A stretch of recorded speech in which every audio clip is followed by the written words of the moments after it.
اور مسلم لیگ نون میں کانٹے کا مقابلہ چل رہا ہے. گنتی کا عمل جاری ہے اور ابھی کانٹے کا مقابلہ ہے. اب جب رزلٹ آئیں گے تو پتہ چلے گا کون سا کینڈیڈیٹ ادھر سے میدان مارے گا. پورے دن کی آپ نے بات کی تو کافی پرامن میرپور میں چیزیں رہی اور جو ووٹر ہے وہ خوش بھی نظر آ رہا ہے کہ افواہیں تھی کہ الیکشن جو ہے وہ ڈیلے ہو جائے گا, لیٹ ہو جائے گا, لیکن اس ساری صورتحال میں الیکشن کا ہونا ایک بڑی بات ہے. تو جو پرامن فضا رہی, ماحول رہا, تو پرامن ماحول میں الیکشن ہوا ہے. بالکل ٹھیک. حیدر خیرت صاحب آپ کا بہت شکریہ, آپ نے میں میرپور سے بڑی تفصیل کے ساتھ الیکشن کے حوالے سے آگاہ کیا. ناظرین, آپ نے وہاں پہ گراؤنڈ کی کیا صورتحال ہے, سارا دن الیکشن میں کیا کچھ ہوا, اس کے متعلق تو جانا. اب ہم آگے بڑھتے ہیں اور ظاہر ہے کہ اس الیکشن پروسیس کے حوالے سے سیاسی جماعتیں جیسے مسلم لیگ نون پر بہت سارے الزامات لگ رہے ہیں. مسلم لیگ نون کیا کہہ رہی ہے, پی ٹی آئی تو باہر بیٹھی ہوئی ہے, تو باہر بیٹھ کر آپ الزام لگا سکتے ہیں. پھر پی ٹی آئی اور جے یو ایف اے کے درمیان کیا کچھ چل رہا ہے, اس کے اوپر آج ہم نے بات کرنی ہے. میں اپنے 3 معزز مہمانوں کو تعارف کروا دیتا ہوں. ہمیں اسٹوڈیو میں مسلم لیگ نون کے رکن قومی اسمبلی بابر نواز صاحب نے جوائن کر لیا. بابر نواز صاحب, آپ کے وقت کا بہت شکریہ. اور ہمیں جوائن کیا پاکستان تحریک انصاف سے سینیٹر مشال یوسفزئی صاحبہ نے. مشال صاحب, آپ کے وقت کا بہت شکریہ. ہمیں کامران مرتضیٰ صاحب نے جے یو ایف اے سے جوائن کیا, آپ بھی سینیٹر ہیں. کامران مرتضیٰ صاحب, آپ کے وقت کا بھی بہت شکریہ. میں بابر نواز صاحب آپ سے آغاز کرنا چاہتا ہوں خاص کر آزاد کشمیر کا الیکشن. اس بار تو حکومت نے آپس میں ہی دوڑنا ہے, مطلب نمبر 1 کون ہوگا, نمبر 2 ہوگا کون ہوگا, یہ تو پیپلز پارٹی اور نون لیگ کے اندر فیصلہ کرنا تھا. P T I us boycott کر رہی ہے, اس کے باوجود بھی ایک دوسرے کے اوپر دھاندلی کے الزامات, اکیلے دوڑ کر بھی وہاں پر بھی آپ لوگوں کو مسئلہ آ رہا ہے. سب سے پہلے تو میں یہ کہتا جاؤں کہ ابھی تک تو پیپلز پارٹی نے خود کو حکومت کا ایسا مانا ہی نہیں ہے. یہ اور بات ہے کہ وہ صدر پاکستان, آپ تو مانتے ہیں, میں وہی کہہ رہا ہوں کہ آلدو کہ وہ صدر پاکستان کا عہدہ انجوائے کر رہے ہیں, وہ تمام گورنرز ان کے ہیں, قائمہ کمیٹیوں کے چیئرمینز ان کے ہیں, ہر کچھ وہ انجوائے کر رہے ہیں. اور میں اس کی اکثر مثال دیتا ہوتا ہوں, ہم گرم علاقے کے اس گھر میں رہتے ہیں جس کی چھت چادروں کی ہے, 2nd منزل پہ نون لیگ ہے, ساری تپش نون لیگ برداشت کر رہی ہے, اور اے سی والے کمرے میں 1st فلور پہ انجوائے جو ہے وہ پیپلز پارٹی والے کر رہے ہیں. مطلب یہ ہوا جب آپ نے یہ رینٹ کا ایگریمنٹ کرنا تھا نا, تو آپ نے ایگریمنٹ ٹھیک نہیں کیا. بس میں سمجھتا ہوں کہ ان کو اس کو آن کرنا چاہیے حکومتی پالیسی کو, جب وہ بجٹ میں ہمیں پاس کروانے میں مدد کر رہے ہیں, ہر چیز میں کر رہے ہیں.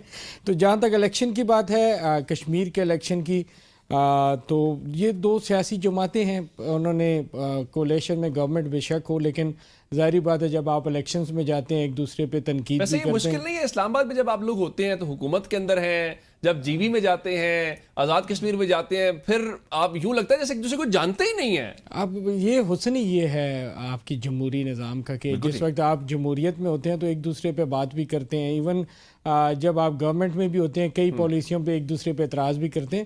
تو یہ جمہوریت کا حسن ہے میں سمجھتا ہوں, اور ایک اچھے طریقے سے دونوں سائڈ سے کمپین چلی ہے. آلدو کے پی ٹی آئی کو شاید دوسری جماعتوں سے سبق سیکھنا چاہیے تھا, ان کو یہ الیکشن کانٹیسٹ کرنے چاہیے تھے, لیکن انفارچونیٹلی ان کا جو میں ذرا اس سوال کو لے کر مشال صاحب کے پاس جاؤں گا, لیکن پہلے میں ذرا نون لیگ کے اتحادی جے یو ایف اے کے پاس جانا چاہتا ہوں. آپ ظاہر ہے کہ اس الیکشن کے اندر پیپلز پارٹی کے اتحادی ہیں, اور پیپلز پارٹی سب سے زیادہ الزامات اس وقت لگا رہی ہے. آج بلاول صاحب نے اپنے کارکن کے جاں بحق ہونے کے اوپر بھی بیانات دیے ہیں. یہ آپ بھی کیا مسلم لیگ نون اور پیپلز پارٹی والی سکیم ہے کہ یہاں پر ایک دوسرے کے خلاف بیانات ہوں گے اور وہاں پر آپ اتحادی بن کر الیکشن لڑیں گے, اور الیکشن پروسیس کے حوالے سے J U F A Peoples Party کے ساتھ مطمئن ہے؟ اوورال کیا پوزیشن ہے؟ نون لیگ نے تو توپوں کے رخ جو ہے نا, وہ جس دن سے ایک پی ٹی آئی سے ایک ملاقات ہوئی ہے اور اس کے بعد جو ہے نا قصور والا جلسہ, توپوں کے تمام رخ جو ہے نا ہماری طرف ہیں, اور کبھی شہیدوں کا نام لے کے جو ہے نا ہمیں خراب کرنے کی کوشش کرتے ہیں, کبھی جو ہے نا وہ فرقہ وارانہ معاملات کو جو ہے نا وہ اچھالتے ہیں. تو بہرحال یہ ان کا حق ہے, جس طرح سے جی چاہے ان کا کریں, ہمارے سے جو جواب بن پاتا ہے وہ ہم بھی کر لیتے ہیں. تو یہ پیپلز پارٹی کے اتحادی ہم یقیناً 2 چیزیں اس میں غلط ہیں. 2 چیزوں کو جو ہے نا میں ایز اے پولیٹیکل ورکر جو ہے نا مناسب نہیں سمجھتا. ایک, پی ٹی آئی کا بائیکاٹ, ان کے گریوینسز جو ہے نا وہ ایڈریس ہونے چاہیے تھے اور ان کی پارٹیسپیشن ہونی چاہیے تھی. ایک پولیٹیکل پارٹی اور اس پولیٹیکل پارٹی کو پارٹیسپیٹ کرنے پہ مجبور کیا جانا, اس طرح سے اس کو انسینٹیو آنے چاہیے تھے کہ جس پہ وہ الیکشن لڑنے پہ مجبور ہو جاتی اور وہ آ کے اپنا کردار ادا کرتی. اور دوسرا غلط جو میں سمجھتا ہوں, وہ جو فیز وائز جو ہے نا یہ ڈرامہ رچایا گیا ہے, یہ ایک نئی شکل ہے 2024 کی, نئی شکل ہے 2018 کی. یہ اسی طرح سے جو نا ووٹ تو عوام ڈالتے ہیں، نتائج ہم دیتے ہیں، اور وہ چونکہ وہ بہت سارے ایک حلقوں میں اکٹھے جو ہے نا وہ بدنام ہو گئے، 2 دفعہ میں 18 میں بھی بدنام ہوئے، 24 میں بھی بدنام ہوئے، کہ اس میں RTH بٹھانا پڑا، اس میں کچھ اور چیزیں بٹھانی پڑی. تو اس طرح سے جب چیزیں خراب ہو جاتی ہیں تو اس کو مینج کرنے کے لیے جو نا یہ طریقہ کار اختیار کیا گیا ہے. اس کا نتیجہ اگین جو یہ 2 اچھا کامران مرتضیٰ صاحب، مجھے بتائیے، جو آپ پی ٹی آئی والے بائیکاٹ کی بات کر رہے ہیں، اس کا نقصان پی ٹی آئی کو ہوا یا اس کا نظام اس پولنگ کے پروسیس کو ہوا؟ اور دوسرا یہ جو مرحلہ وار والا ہے، کہیں یہ تجربہ، کیونکہ خطے میں ہم نے دیکھا ہے مرحلہ وار الیکشنز ہوتے ہیں، انڈیا میں بھی ہوتے ہیں، تو کیا یہ جو آزاد کشمیر میں مرحلہ وار انتخابات ہوئے ہیں، ہم یہ توقع رکھیں یا یہ ہو سکتا ہے کہ جب آئندہ ملک میں عام انتخابات ہوں تو پاکستان میں بھی یہ ماڈل آ جائے؟ انڈیا میں کوئی بے ایمانی کا سوچ سکتا ہے الیکشن میں؟ یا کبھی اس طرح سے جو ہے نا وہ ریگنگ کا جو ہے اس طرح کوئی اتنے بڑے پیمانے پہ الزام آیا ہے کبھی؟ آپ پورے، بلکہ دنیا میں اس طرح سے الزام نہیں آتا. یہ تو یہ ہمارا وطن عزیز ہے جس میں اس طرح کے الزامات آتے ہیں اور ہر الیکشن کے پیچھے آتے ہیں. 24 لے لیجیے، 18 لے لیجیے، 13 لے لیجیے، جس کو بھی آپ لیں گے اس کا جو ہے نا وہ معاملہ اسی طرح سے ملتا جلتا نکلے گا. تو یہ تجربہ جو ہے نا اس میں انڈیا میں جو چیف الیکشن کمشنر ہے، جو ان کا بلکہ کمشنر کہتے ہیں شاید اس کو، تو وہ اتنا طاقتور ہوتا ہے کہ وہ کوئی بے ایمانی کا سوچ بھی نہیں سکتا. ہمارے یہاں جو ہے نا وہ اتنا کمزور ہوتا ہے غریب کہ اس کو جو ہے نا وہ دائیں اور بائیں سے جو ہے نا وہ واٹس ایپ میسیجز لینے پڑتے ہیں اور اس کے مطابق جو ہے نا چیزوں کو ڈکلیئر کرنا پڑتا ہے. یہ صرف یہی الیکشن کمیشن نہیں، ہر دفعہ کا الیکشن کمیشن. تو جب ہر دفعہ اسی طرح سے ہوگا تو اگر آپ پاکستان میں یہ تجربہ دہرائیں گے تو اس کے نتیجے میں جو ہے نا یہ دیکھیے کہ اس وقت بھی پاکستان میں دہشت گردی جو ہے وہ جو جاری ہے، اس کے پیچھے ون آف دی فیکٹر یہی ہے کہ آپ نے سارے کا سارا الیکشن ریگ کر دیا. آپ نے لوگوں سے ان کا حق حاکمیت چھین لیا. اس کی وجہ اگر آپ مانیں یا نہ مانیں، مگر ایک وجہ یہ بھی ہے. بالکل ٹھیک ہے. اچھا مشال صاحبہ، مجھے یہ بتائیے کہ میرے سامنے آپ کا بیان ہے جس میں آپ کہتے ہیں کہ 5 لوگ پارٹی کے فیصلے کرتے ہیں. یہ جو بائیکاٹ کا فیصلہ ہے، جو دونوں ہی ہمارے مہمان بھی کہہ رہے ہیں، اور کہ الیکشن پروسیس کا بائیکاٹ تو نہیں کرنا چاہیے، اگر پی ٹی آئی کی یہ لاجک ہو کہ ہمارے لیے لیول پلینگ فیلڈ نہیں ہے یا ہمارا انتخابی نشان نہیں ہے، پھر تو 8 فروری کے الیکشن میں بھی پی ٹی آئی کو حصہ نہیں لینا چاہیے تھا، پھر تو جی بی الیکشن میں بھی حصہ نہیں لینا چاہیے تھا. یہ بہت لیٹ ریئلائزیشن آپ لوگوں نے کیسے کی ہے کہ آج الیکشن پروسیس سے باہر بیٹھ کر آپ تو یہ بھی نہیں کہہ سکتے کہ الیکشن پروسیس غلط ہو رہا ہے؟ بہت شکریہ عمر صاحب. دیکھیں، آپ کے سوال کا جواب دینے سے پہلے میں بابر صاحب کی ایک بات، کیونکہ میں نے تمام گفتگو سنی تو اس میں مجھے ایک بات بڑی اچھی لگی کہ انہوں نے کہا کہ یہ حسن ہے کہ ہم جب الیکشن میں جاتے ہیں تو ایک دوسرے کو گالیاں دیتے ہیں، اور پھر جب ویسے گالیوں کا لفظ استعمال نہیں کیا. آپ نے ایک سوال اس طرح کیا تھا کہ جی آپ ایک دوسرے کو ہٹ کر رہے، ٹونٹ کر رہے. میں ذرا اس کو واضح الفاظ میں کہوں، وہ پی ٹی آئی کی لینگویج میں کہہ رہی ہیں. وہ آپ کہنا یہ چاہ رہی ہیں کہ آپس میں دیتے ایک دوسرے کو گالیاں ہیں. نہیں سر، اگر اب میں آپ کو آپ کا جواب دوں کہ میں پٹواری لینگویج میں کہہ رہی ہوں تو مناسب تو نہیں لگے گا نا سر. تو اب مجھے جواب دے دو. ہاں، تو مجھے جواب دیں گے سر. تو ان کا المیہ یہ ہے سر کہ جب یہ الیکشن میں جاتے ہیں تو ایک دوسرے کا گلا پکڑتے ہیں، ایک دوسرے کے پیٹ پاڑتے ہیں. یہ تو شہباز شریف صاحب کا ہی بیان تھا نا کہ ہم پیٹ پاڑ کر آپ کو سڑکوں پہ گھسیٹیں گے. تو اب آپ بتائیے پی ٹی آئی کا بیان ہے کہ پی ایم ایل این کا بیان ہے. اور پھر جب یہ ایوانوں میں آتے ہیں تو ایک دوسرے کو گلے لگاتے ہیں، مراعات اور حکومتوں کے لیے جو ہے نا یہ عوام کو دھوکہ دیتے ہیں، اور صرف یہ عوام کا ووٹ حاصل کرنے کے لیے یہ سارے ٹوپی ڈرامے کرتے ہیں. تو یہ تو آپ نے گلگت بلتستان کے الیکشن میں بھی دیکھا اور کشمیر کے الیکشن میں بھی دیکھا. عمر صاحب، آپ کا جو سوال ہے نا جی، اس میں ڈفرنس ہے. جو 8 فروری کا الیکشن تھا اس ٹائم پوری پاکستانی عوام اس کا ویٹ کر رہی تھی کہ کب الیکشن وہ ہوں گے اور وہ ووٹ سے اپنا بدلہ لیں گے. جو کشمیر کے الیکشن ہے سر، اس ٹائم کشمیر کے جو لوگ ہیں انہوں نے اس الیکشن کا بائیکاٹ کیا ہوا ہے، اور پی ٹی آئی کشمیر کے لوگوں کے ساتھ کھڑی ہوئی ہے. اگر کشمیر کے لوگ اس الیکشن میں آتے تو پی ٹی آئی بھی الیکشن کنٹیسٹ کرتی، کیونکہ پی ٹی آئی عوام کی نمائندہ جماعت ہے. کشمیر کے لوگ یہ الیکشن نہیں چاہتے تھے، الیکشن ڈیلے کرانا چاہتے تھے تاکہ ان کے اس سے پہلے ان کے جو یہ ڈیمانڈز ہیں وہ پورے کیے جائے. تو پی ٹی آئی نے ان کے آفیشیل سٹینڈ کے ساتھ سٹینڈ لیا. جو یہ آپ نے بات کی، آج آپ دیکھ لیں سر، شاید میڈیا پہ دکھایا جا رہا ہو کہ کشمیر میں بہت جوش و خروش سے الیکشن چل رہا ہے. لیکن حقیقت یہ ہے کہ اس ٹائم وہاں کے پولنگ سٹیشنز ویران ہیں. شاید پاکستانی میڈیا کے لیے یہ خبر نہیں ہوگی لیکن انٹرنیشنل میڈیا کے لیے بہت بڑی خبر ہے اس ٹائم کہ کشمیر میں ایسا الیکشن نہ پہلے کسی نے دیکھا ہے نہ ہوا ہے. اب جو ہو رہا ہے یہ جو کشمیر کے آپ جیو اسٹریٹجیکلی پوزیشن دیکھیں اس کے مطابق جو یہ الیکشن ہے اس نے پاکستان کے لیے بھی بہت سوالیہ نشان کڑے کر دیے ہیں اور جو الیکشن کی لیگیلٹی ہے اس کے لیے بھی سوالیہ نشان کڑے کر دیے ہیں جو ہمیں آنے والے وقتوں میں میرے خیال سے مسائل پیش آ سکتے ہیں. اچھا میں یہ جاننا چاہ رہا ہوں کہ جس طرح پی ٹی آئی سے بہت سارے سوالات ہوتے ہیں وہ کہتے ہیں دیکھیں مثال کے طور پہ آپ خود بھی پارلیمنٹ کا حصہ ہیں کہ اسٹینڈنگ کمیٹیز میں واپس آئیں. آپ لوگ کہتے ہیں نہیں جی چونکہ اڈیالہ سے یہ انسٹرکشنز تھی جب تک ہم ملاقات نہیں کریں گے تو ہم فیصلہ نہیں کریں گے. آپ نے جی بی کے الیکشنز کے اندر بھی حصہ لے لیا. اب آپ کی اس دوران اڈیالہ کوئی ملاقات کوئی کمیونیکیشن نہیں ہوئی.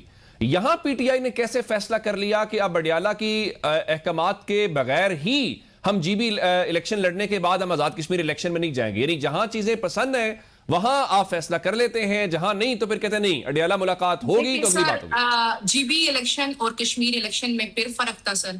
جی بی کی عوام اس طرح نہیں نکلی ہوئی جس طرح کشمیر کی عوام نکلی ہوئی ہے. پچھلے ایک مہینے سے زیادہ دھرنے پہ بیٹھی ہوئی ہے اور اس الیکشن کا بائیکاٹ کا کہہ رہی ہے. جی بی کے عوام بائیکاٹ کا نہیں کہہ رہی تھی. آپ نے کہا یہ فیصلہ کیسا ہوا ہے سر؟ یہ فیصلہ ایسا ہوا ہے کہ جو مقامی قیادت ہے اس کے بعد جو تنظیم ہے اور پھر کور کمیٹی اور پولیٹیکل کمیٹی تمام جو لوگ ہیں کمیٹیاں ان کے ساتھ مشترکہ طور پہ یہ فیصلہ ہوا. زمینی حقائق کو دیکھ کے یہ فیصلہ ہوا. جب آپ جہاں پہ الیکشن ہو رہے ہیں وہاں کے عوام جانا ہی نہیں چاہتے الیکشن تو ہم تو عوام کی نمائندہ جماعت ہے سر. ہم تو عوام کے ساتھ بالکل ٹھیک ہے. اب عوام کے ساتھ ہے دھوکہ نہیں دیتے کہ ہم الیکشنوں میں جائیں ہم گالی گلوچ کریں الزام تراشیاں کریں اور پھر جب ہم ایوانوں میں آئے تو ہم عوام کو بالکل ٹھیک ہے. آپ کہہ رہے ہیں کہ عوام کے ساتھ ہم کھڑے ہیں. مجھے بریک لی جا رہا ہے, کہا جا رہا ہے بریک سے واپس آتے ہیں یہیں سے کنٹینیو کر لیتے ہیں. Welcome back. بابا نواز صاحب مجھے یہ بتائیے کہ مولانا صاحب کے حوالے سے بہت ہم نے دیکھا کہ رد عمل آیا مسلم لیگ نون کی طرف سے. گو کہ آپ اتحادی رہے ہیں, آپ نے تو تحریک انصاف کی گورنمنٹ مل کر گرائی. اب کچھ خبریں آ رہی ہیں, کامران مرتضیٰ صاحب سے پوچھیں گے بھی کہ کوئی برف پگھلی ہے جے یو آئی فے کے درمیان اور پی ٹی آئی کے درمیان, چونکہ آپ کا تعلق بھی خیبر پختونخوا پور سے ہے. تو اگر یہ الائنس بنتا ہے اور آپ کے خلاف آلریڈی ایک طریقے تفظیع آئین پاکستان کا الائنس ہے تو گورنمنٹ سمجھتی ہے کوئی خطرہ, یا آپ کے بہت سارے لوگ تو یہ بھی کہتے ہیں کہ جو بھی ہو جائے مولانا صاحب پی ٹی آئی کی طرف نہیں جائیں گے. آپ کانفیڈنٹ ہیں کہ نہیں جائیں گے یا آپ سمجھتے ہیں کہ اتحاد ہو بھی جائے تو ہمیں کوئی خطرہ نہیں ہے؟ سب سے پہلے تو وہ میں ذرا مشال صاحبہ کے اس کا وہ کروں گا. انہوں نے کہا کہ ہم عوام کی نمائندہ جماعت ہیں, عوام سے یہ جھوٹ بول کے ووٹ لیا جاتا ہے, چاہے وہ پیپلز پارٹی ہے یا نون لیگ ہے.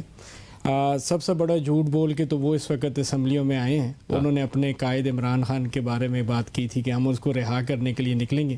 آج تک یہ اپنی سرکاری گاڑیوں کے لیے اور عہدوں کے لیے تو لڑ رہے ہیں لیکن آپ نے شاید ان کو روڈوں پہ لڑتے ہوئے نہیں دیکھا ہوگا. نمبر 2, آج سے 2 دن پہلے افریدی صاحب جو ایم این اے ہے اقبال افریدی, انہوں نے اس حد تک کہہ دیا کہ مجھے عمران خان نے خود کہا کہ یہ جو فیصلے باہر ہو رہے ہیں یہ میرے فیصلے نہیں ہیں, یہ فیصلے جو ہے یہ اپنے طور پہ کر رہے ہیں, میری بات کوئی نہیں مانتا. یہ مشال یوسفزئی صاحب کو جیل بھیجے نا, پوچھ کے اندر کیا فیصلے ہوئے. اور اسی طریقے سے اگر بشرا بی بی کی بہن کی بات کریں پرسوں, تو انہوں نے کہا کہ اندر سے عمران خان نے ان کو آرڈر دیا تھا کہ ڈپٹی سی ایم کی سیٹ بھی کریٹ کی جائے. تو وہ اپنے قائد کے ساتھ مخلص نہیں ہیں. جو لوگ جو اپنے جس کے نام پہ ووٹ لے کے آئے اس کے ساتھ مخلص نہیں ہے تو وہ اس قوم کی کیا بات کریں گے. آپ نے جو بات کی مولانا صاحب کی, مولانا صاحب کی جب میں نے تقریر سنی تو آپ یقین کریں کہ مولانا صاحب نے 2015 کے الیکشن میں میری بڑی سپورٹ کی تھی. ایون اپنے وہاں کے لوگوں کو جو ان کے پرانے ورکرز تھے ان کو چھوڑ کے میرے ساتھ آئے تھے.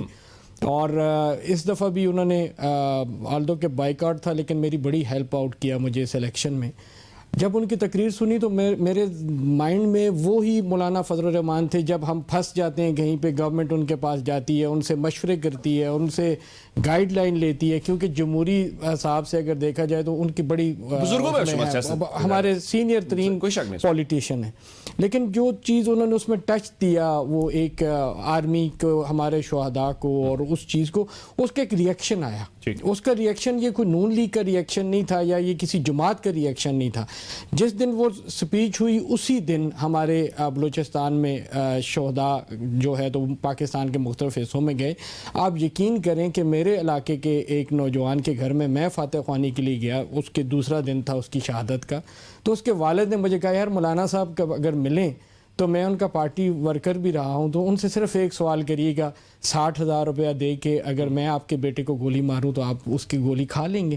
میرا بیٹا تو 50-60 ہزار روپیہ تنخواہ کے لیے تو نہیں گیا اس دنیا سے, میں نے تو پاکستان کے لیے اس کی قربانی دی ہے, اور اس کی ٹوٹل 2 مہینے کی بچی رہ گئی ہے, اس کا کیا فیوچر ہے؟ وہ ایک عام جو پاکستانی ہے وہ اس کی آواز بنی, اس میں بہت سی چیزیں وہ ہوئیں. جہاں تک آپ یہ بات کر رہے ہیں کہ اتحاد ہو سکتا ہے یا نہیں ہو سکتا, دیکھیں پولیٹکس میں حرف آخر کچھ نہیں ہے.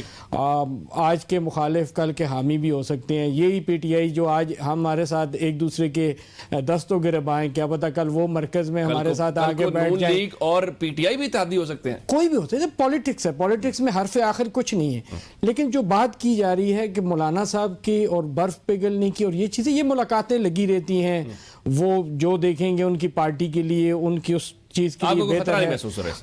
خطرہ ہمیں ایز سچ کس چیز میں آپ کہنا چاہتے ہیں؟ سیاسی طور پہ نون لیگ ایک 1906 میں بنی ہوئی ایک مسلم لیگ کی جماعت ہے, اور اس کے جھنڈے کے نیچے ایٹم بم تک کے ہوئے جو بھٹو صاحب سے شروع ہوئے. ہم نے ابھی اتنا بڑا مارکا جو ہے وہ سر کیا الحمدللہ فیلڈ مارشل عاصم منیر صاحب اور شہباز شریف صاحب کی موجودگی میں. یہ چیزیں ہمارے لیے میٹر نہیں کر رہی, اس وقت میٹر کر رہا ہے کہ پاکستان کے لیے کیا ہونا چاہیے اور پاکستان. Very right. میں ذرا کامران مطیع صاحب, یہ تو خبریں آ رہی ہیں کہ آپ نے کوئی صوبوں میں بھی بات کا جواب دے دوں, پہلے ایک بات کا جواب دے دوں. انہوں نے کہا کہ نون لیگ 1906 میں بنی, تو میرا خیال ہے قائد اعظم بھی 1906 میں. نہیں, نون لیگ نہیں کہا میں نے, مسلم لیگ کہا, مسلم لیگ کہا تھا میں نے. نہیں, مسلم لیگ کا لفظ استعمال, مسلم لیگ کا لفظ استعمال کیا. نہیں, ہاں, تو میں اپڈیٹ ہو رہا ہے کہ ماشاءاللہ جو ہے نا وہ 1906 میں قائد اعظم. مسلم لیگ کا ہے سر, مسلم لیگ کا ہے.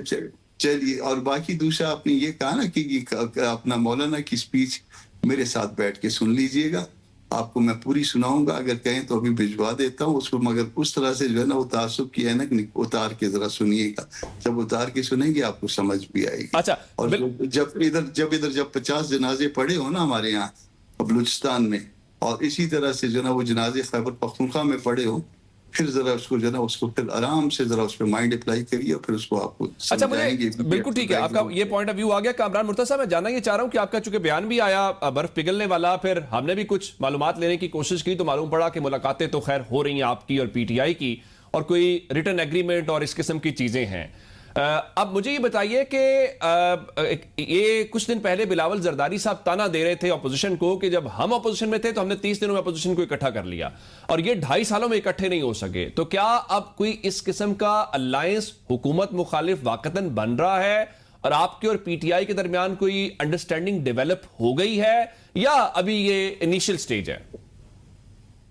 یہ بات تو اس بات کا آپ ذکر کر رہے ہیں جو زرداری صاحب تانا دے رہے تھے, یہ مولانا نے جو پی ٹی آئی کا ایک وفد آیا تھا مولانا کے گھر پہ اے پی سی والے دن, تو یہ ان کو بھی کہا تھا کہ ہم جب اپوزیشن میں تھے تو اتنے دنوں میں جو نا اپوزیشن ساری اکٹھی ہو گئی تھی, اور یہ اکٹھا کرنے میں ظاہر ہے بڑی پارٹی کا کردار ہوا کرتا ہے. وہ برف یقیناً پگھلی بھی ہے, بیٹرنس کم بھی ہوئی ہے, مگر علی امین جیسے دوست بھی ہیں جو اس برف کے اوپر جو نا اس کو خراب کرنے میں یا اس میں نمک ڈالنے میں یا اس کو مزید جمانے میں جو نا اپنا کردار ادا کرتے رہتے ہیں. تو وہ پھر واپس جو نا وہ بعض اوقات جو نا ورکر جو ہے وہ واپس تھوڑا سا سخت ہو جاتا ہے, اور اس کے نقصانات ہوتے ہیں.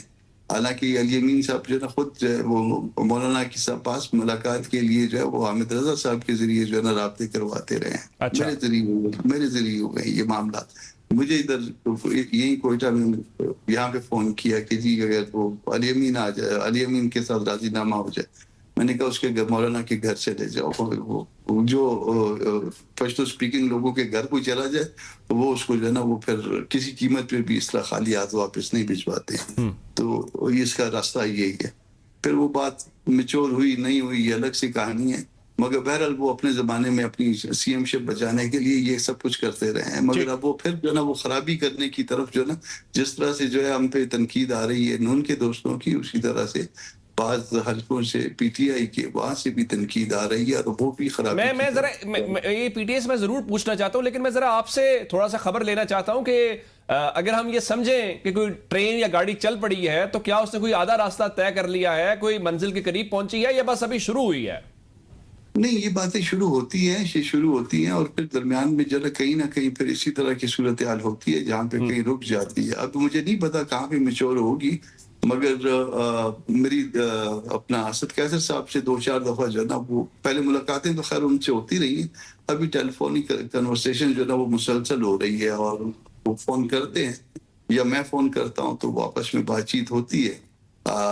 مگر ساتھ جو ہے نا یہ علیمین والا واقعہ جو ہے اس نے پھر بٹرنس کریٹ کی ہے. سہیل افریدی صاحب کا اور مولانا صاحب کی کوئی ملاقات شیڈیول یا کوئی ملاقات ان کی بھی ہوئی ہے؟ مولانا ویسے تو خیبر پختونخوا میں ہیں، ڈی آئی خان میں ہیں، تو مجھے نہیں پتا کہ کوئی وہاں پہ کوئی ملاقات شیڈول ہوئی ہے کہ نہیں ہوئی ہے. ہو سکتی ہے، اگر وہ جانا چاہیں یا وہ ملنا چاہیں تو ممکن ہوگا یہ، کیونکہ مولانا وہاں وہیں پہ ہیں. بریک سے واپس آتے ہیں، کنٹینیو کر لیتے ہیں. Welcome back. اچھا مشال صاحب، یہ جو بات کامران مرتضی صاحب کر رہے تھے، ایون آپ کی بھی میں گفتگو سن رہا تھا جس میں آپ نے مخصوص سیٹوں کا حوالہ دیا، پھر ہم نے دیکھا کہ علی امین گنڈا پور جو ہیں وہ بیانات دے رہے تھے جس کا جواب ضیاء الرحمان صاحب کی طرف سے آیا. یہ مخصوص سیٹوں والا میرا جواب لے لیجئے گا، کیونکہ وہ لوگ یہ اس پہ بھی میرا جواب لے لیجئے گا. ان کو بھی اگر میرے ساتھ بیٹھ کے کوئی چیز اپنی وہ جو نا وہ سمجھنی ہے تو وہ سمجھ لیں بے شک، ورنہ علی ظفر صاحب سے سمجھ لیں. چلے اچھا مشال صاحب، یہ جب آپ الائنس کی طرف جاتے ہیں، کچھ لگتا ہے کہ اب پی ٹی آئی کوئی سیاسی قدم اٹھانے جا رہی ہے، یہ پی ٹی آئی کے اندر سے ایک اچانک ایک حلقہ کھڑا ہوتا ہے اور یوں لگتا ہے جیسے وہ الائنس کو بننے دینا ہی نہیں چاہتے. اگر تو یہ نون لیگ کام کرے یا پیپلز پارٹی کام کرے تو بات سمجھ آتی ہے. اب کیا مسئلہ کیا ہے؟ کیا آپ بھی ان لوگوں میں شامل ہیں جو نہیں چاہتے کہ مولانا صاحب کا اور پی ٹی آئی کا آپس میں کوئی سیاسی اتحاد ہو، آگے چیزیں بڑھیں؟ آپ کے خلاف بھی تو دیکھیں الائنس بنا، آپ کی گورنمنٹ گری، کل جن کے آپ مخالف تھے جگزئی صاحب اس کی مثال ہیں، آج آپ کے اتحادی ہیں. تو مولانا صاحب سے پی ٹی آئی کے کسی مخصوص حلقے کو کیا مسئلہ ہے؟ دیکھیں عمر صاحب، میرے لیے سینیٹر کامران مرتضیٰ صاحب انتہائی قابل احترام ہے اور میں ان کی بہت عزت کرتی ہوں، لیکن کچھ چیزوں پہ ان کی سٹیٹمنٹ بھی بائسنس کے بیس پہ ہے. دیکھیں اگر کیونکہ یہ ساری جو یہاں ڈسکشن ہوئی ہے میرے سامنے ہوئی تھی، مولانا صاحب کی طرف سے یہی بار بار خان صاحب کو پیغامات آ رہے تھے کہ جی اگر آپ اتحاد چاہتے ہیں تو جی علی امین صاحب اس ٹائم وزیر اعلیٰ تھے، تو یہ ان کے بیانات کی وجہ سے ڈسٹربنس ہو رہی ہے، یا اوبیسلی مولانا صاحب کا ڈی آئی خان ہے، وہاں ان کی ایک سیٹ بھی نہیں ہے، نہ ان کی ریٹ ہے، نہ ان کا کوئی پوچھتا ہے. تو ان کے وہ بھی تھوڑی ریزرویشنز تھی کہ ڈی آئی خان میں ان کو تھوڑا سا حصہ دیا جائے. تو خان صاحب نے علی امین صاحب کو پیغام بھجوایا، ان کو روکا بھی، اور علی امین صاحب یہاں تک بھی راضی ہو گئے تھے کہ مولانا صاحب اگر ایک سیٹ چاہتے ہیں تو وہ ایک سیٹ دے دیں گے، کوئی مسئلہ نہیں ہے، کیونکہ کاز بہت بڑا. اب دیکھیں یہ کتنی غلط بات ہے کہ یہ جو پوری چیز بلڈ اپ ہوئی تھی وہ اس بیسس پہ بلڈ اپ ہوئی تھی. بالکل خان صاحب نے حامد رضا صاحب سے کہا کہ اس چیز کو پرسو کرے علی امین صاحب اور مولانا صاحب کے درمیان اور اس چیز کو آگے لے کے جائے، لیکن آج سینیٹر صاحب نے اس کا کیا رنگ دیا، انہوں نے کہا جی سی ایم شپ بچانے کے لیے انہوں نے رابطے کیے. تو یہ انتہائی غلط بات ہے. اس لیے ان کے اس قسم کے بیانات آتے ہیں تو ہماری طرف سے بھی پھر ریزرویشنز ہوتی ہے، ہماری طرف سے بھی پھر ٹرسٹ ڈیفیسٹ ہوتا ہے. دیکھیں اگر آپ بات کرتے ہیں اور اگر آپ اس ٹائم دیکھیں تو کے پی کے حوالے سے ہم اسٹرانگ فوٹنگ پہ ہیں، اس کے باوجود اگر مولانا صاحب کے پاس آ رہے ہیں، اگر میں ایک ضمنی سوال کروں آپ سے تو یوں لگتا ہے کہ میں کمپلیٹ کر لوں سر، میں کمپلیٹ کروں صرف اس سے جڑا ہوا سوال ہے جو آپ یہ خاص کر تحفظات کی بات کریں، یوں لگ رہا ہے کہ بیرسٹر گوہر ہوں، اسد قیصر صاحب ہوں، یا even chief minister Khyber Pakhtunkhwa Sohail Afridi ہوں، ان کو مسئلہ نہیں نظر آ رہا. یوں لگ رہا ہے جو علی امین گنڈا پور صاحب کا دھڑا ہے اس کو صرف مسئلہ ہے. دیکھیں علی امین گنڈا پور صاحب کے دھڑے کو بھی مسئلہ نہیں ہے. آپ ایک چیز کو انڈرسٹینڈ کریں عمر صاحب، جی علی امین گنڈا پور صاحب اور مولانا صاحب کا ایک ہی حلقہ ہے. ظاہر ہے علی امین گنڈا پور صاحب نے مولانا صاحب کو شکست دی ہے، جس کی وجہ سے پھر مولانا صاحب کو بلوچستان سے الیکشن لڑ کے اسمبلی آنا پڑا. ٹھیک صحیح ہے. وہاں پہ اب ان کی کوئی آپ کہہ سکتے ریٹ ہی نہیں ہے، کیونکہ وہاں پہ وہ جیتے ہی نہیں ہیں. جب آپ اپنے آبائی علاقے آبائی یونین کونسل سے ہار جاتے ہیں تو پھر تو آپ کی وہ پوزیشن نہیں رہتی نا سر، کہ حکومت وہاں. اب میں آپ کی بات بتاؤں،